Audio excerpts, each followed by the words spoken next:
So, good evening, one and all. I know it's been a long day, but I think since it's Viagra, we keep going on. So, PDE5 inhibitors and psychotropics is a topic that we have chosen because of our backgrounds that we work in the neuro health science psychiatry forum, and then also we have sexologist experience. So, we decided to choose this. So, firstly, we want to understand what is the relationship between these things because sex has got a lot to do with the brain, as we all know. So, the brain has a lot of centers which are specifically designed for arousal whenever we are engaging with the sexual activity or the processing of information, again, of all the information, the ones coming from the sensual aspects, all the five senses, seeing, hearing, touch, smell, taste, etc. So all of these things have to be processed and has to be given the right meaning. So this is the most important bit the brain does, and all of that in milliseconds and almost instantaneously without any lag. So the most important aspect is that once if it is channelized properly, only then we are able to get the right meaning towards the experiences that we are having. And as we all know, mind, thoughts, mood, emotions, and reactions play a huge role in how these arousals are processed. So the reason why I'm mentioning this here is because psychotropics are known to affect these circuits. Psychotropics are known to affect attention concentration positively and negatively, both ways. So it's a double-edged sword that we're dealing with. Some of them are extremely helpful, but at the same time, they may also cause a problem. So we plan to use this forum or during this discussion, we will try and touch upon what can be that the midpoint that we can arrive at. As Dr. Sunil Gowda has already mentioned a lot of on approach to psychiatric patients and how this can be an evaluating tool. It was a wonderful talk. I think he's done a lot of initial introduction into that. So thankfully, we are not touching on that, but we are complementing this again. So altering the neurobiological construct can give us favorable results, which means that by using some psychotropic medications, we can also help someone who's having problems with sexual issues to start having better arousals, to start experiencing better attention concentrations as well, and and and at the same time we can help them to make better meanings of it. So nonetheless, psychotropics are dangerous in causing adverse drug reactions, especially sexual side effects are very commonly seen, but with a proper understanding, proper usage, You have to take some antibiotic, no? so we can actually do a lot of justice in that. Another important thing to note is interaction with other drugs, because a lot of them work on the cytokine P450 pathways. So interaction is known, especially when we're using a lot of ketoconozoles, fluconozoles for any of the skin medications which we commonly use, or maybe we are using mood stabilizers or antiepileptic agents. So there are a lot of interactions in that. So it's important to note the double effects that can happen when we are using one drug with another. So to broadly give us an idea, antipsychotics, first and second generation, antidepressants, tricyclics, and newer generations, mood stabilizers, and benzodiazepines as well. Mechanism of action, as we know, they work by inhibiting the dopaminergic neurotransmission. So they also have noradrenergic, cholinergic, histaminergic blocking actions. So second generation antipsychotics work by blocking D2 receptors as well as serotonin receptors. So antidepressants work by inhibiting the reuptake and thus increasing the serotonergic transmission. So benzodiazepines act by binding of the inhibitory neurotransmitter GABA at various receptors throughout the central nervous systems.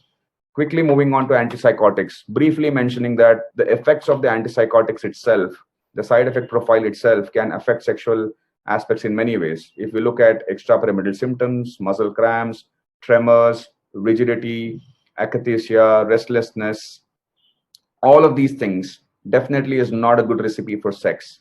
So apart from that, there are some hormonal changes in the form of metabolic syndromes or increased prolactins as well, which can lead to a lot of BMI issues, which can affect, of course, from the BMI aspect itself, the metabolic problems itself can contribute to the sexual functioning issues. But along with that, it can also add on to the body image disturbances. When somebody is seeing a lot of metabolic syndrome, they feel themselves to be less attractive. And also when this happens with the partner, the self-image gets hit as well. And decreased desire and libido is also commonly seen. Decreased pleasure in general, because they work on the dopamine, which is the most important neurotransmitter in pleasure cycle and pleasure pathways. So decreased pleasure in general can also lead to a lot of anhedonia and affect flattening and blunting effect, and they're not having a lot of motivation. Immotivation is also seen. They may not want to mingle with a lot of people, so it overall impacts the patient's lives. So the reason of these things is that we don't use a lot of first generation antipsychotics these days, but there are a lot of, thankfully, newer generation antipsychotics. Prolactin sparing antipsychotics is the best choice if you're looking at sexual dysfunctions. Adding one of them also causes decrease in the prolactin levels, like aripiprazole and quetiapines can be a good choice there. So I think moving on, Dr. Prashant will take over from now onwards. Yeah, basically, thanks, Dr. Shiv. Just to add to the antipsychotic section, so we know that in schizophrenia, like almost 70% of schizophrenic patients already they are having sexual dysfunction, and you can imagine when we add the antipsychotic, so the prevalence how it goes up in schizophrenic patient. So mainly, so basically, I think we missed some of these slides here, but anyway, just before that, I wanted to. We're really sorry for that, because we have missed a couple of slides here, but just I will go on speaking. Before this slide, like antidepressant and sexual dysfunction, just I wanted to touch upon on the serotonin pathway, because we know that serotonin is considered as a key neurotransmitter which is involved in the process of ejaculation. We also know that there are 7 families, that is 5HT1 to 5HT7, with 14 different serotonin receptors have been identified in the human tissues or an organ.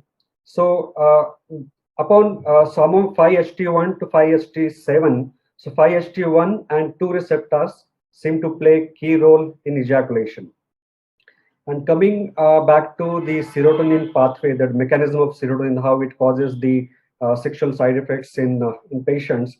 Mainly, we all know that SSRI means the serotonin reuptake, selective serotonin reuptake inhibitors, which increases serotonin level when it is released in the presynaptic cleft.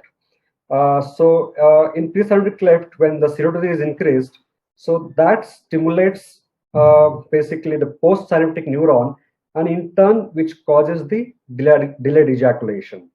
So once the serotonin is increased in synaptic cleft, what it does, which is caused by SSRIs, of course, what it does, it activates the serotonin autoreceptors, we call it as a 5HT1A, and which gives the negative feedback, and that lowers the serotonin level initially.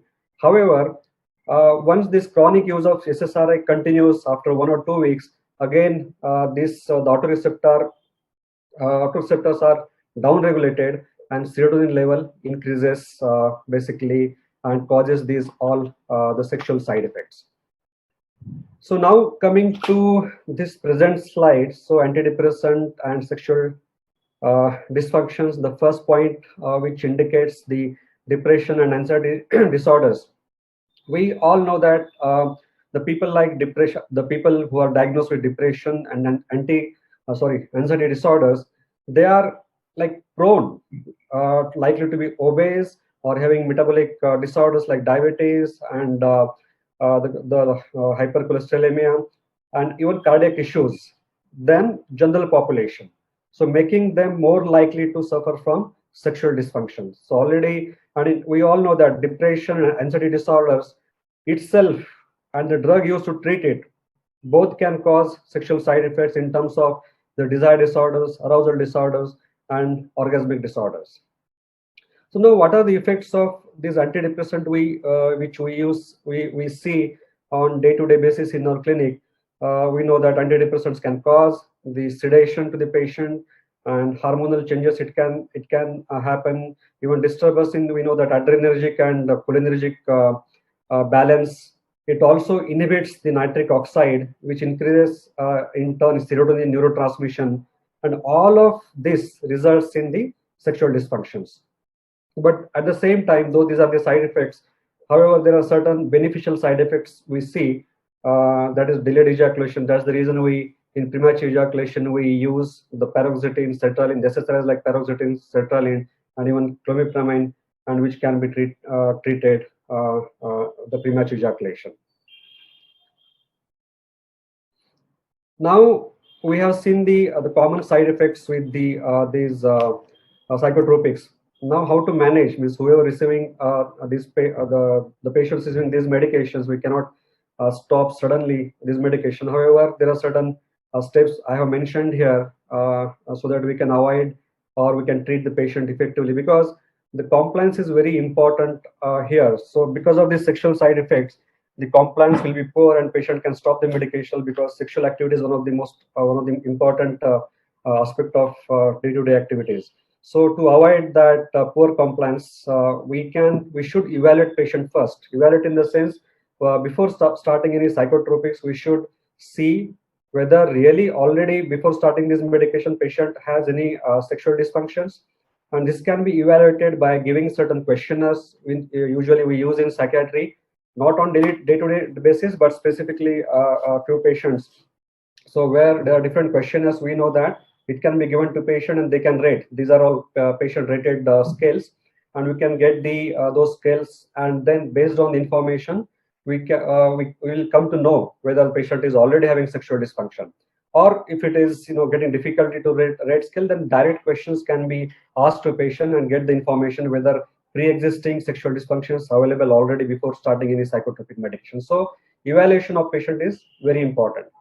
Also, we need to rule out the comorbidities. The patient is already having diabetes and hypertension, so that accordingly we can start the psychotropic medications. So what next can be done? So once we, after starting psychotropic medication, once we found that the patient is having sexual dysfunction, so either we can reduce the dosage of current psychotropic medication, or we can stop those current psychotropic medication and switch over to the drug which can cause which has a low risk of basically the sexual side effects. For example, in usual practice we use bupropion, which is dopaminergic activity, when mirtazapine has a low side effect profile considering sexual dysfunctions, and even vilazodone is supposed to be a claimed drug which can be given considering the less sexual side effects. Now, these are the few steps which we can manage the patient. Now, what are the non-pharmacological strategies? If we see, then certain techniques sometimes we can use. So we can give a drug holiday for this patient. We can ask, considering the half-life of the drug, we can basically ask patient to stop the drug a day or two, a couple of days before the planned sexual activity. But certain SSRIs, this is a little difficult to follow this step, because we know that if fluoxetine is given for premature ejaculation, and fluoxetine has a long half-life period. So certain SSRIs we cannot plan. But yeah, considering other SSRIs or other medication, we can ask patient to give a drug holiday and see how it's working.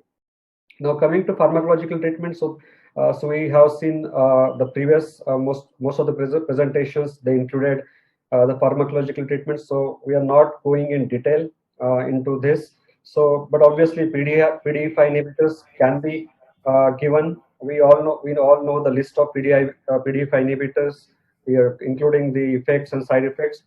And already mentioned the bupropion, which we use on day-to-day basis.